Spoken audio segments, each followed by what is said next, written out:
வெரைட்டியாக தோசை சாப்பிட்ற ஆளா நீங்கள்? அப்போ கண்டிப்பாக நீங்கள் இந்த தோசையை ட்ரை பண்ணுங்கள். அம்மாவை எதிர்பார்க்கணுன்னு அவசியம் இல்லை. நீங்களே செஞ்சு சாப்பிட்லாம். எப்படி பண்ணலான்னு பார்க்கலாமா? தவாவில் ஒரு கரண்டி மாவை ஊற்றி ஊத்தாப்பம் மாதிரி தேய்ச்சிக்கோங்க. அதுக்கு மேலே கொஞ்சமாக அங்கே எண்ணெய் விட்டுக்கலாம். அதுக்கு அடுத்ததாக ஒரு முட்டையை அதில் உடச்சி ஊற்றிக்கோங்க. தோசை மெல்லிசாக ஊற்றுறத விட இந்த மாதிரி சாஃப்டாக கல் தோசை மாதிரி ஊற்றினா தான் நல்லாயிருக்கும். முட்டையை நல்லா அங்கே ஸ்ப்ரெட் பண்ணி விட்டுக்கலாம். அதுக்கு மேலே பார்த்தீங்கன்னா அம்மா மதியானம் சிக்கன் குழம்போ இல்லை மட்டன் குழம்போ வச்சுருப்பாங்க. அதிலேருந்து அங்கே எலும்பு இல்லாமல் அந்த பீஸ் மட்டும் பிச்சு போட்டு ஃபுல்லாக சேர்த்துக்கோங்க.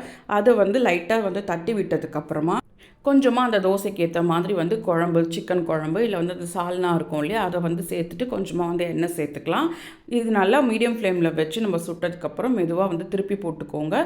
மீடியம் ஃப்ளேமில் வச்சுக்கோங்க. அப்போ தான் கரெக்டாக இருக்கும். பாருங்கள், அவ்வளோதான்.